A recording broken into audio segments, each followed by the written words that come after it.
Здравейте, сега ще ви покажа един фокус. Първо вземате 21 карти от естето.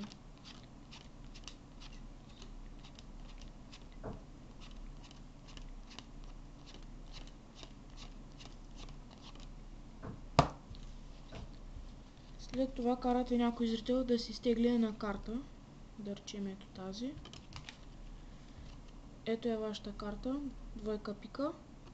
Слагате я някъде в тестето, или може и той да се я сложи. И започвате да редите в 3 купчинки.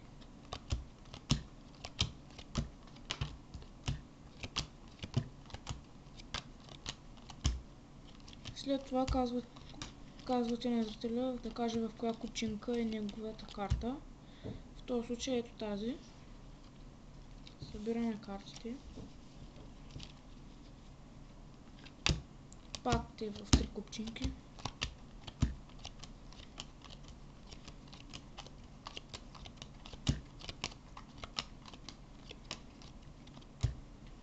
В момента двойка пика е в тази купчинка.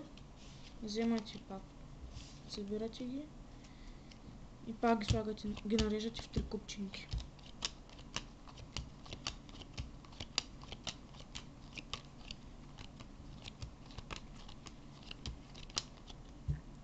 След това пак събирате купчинката, картите, казвате на зрителя, че седмата карта е негова.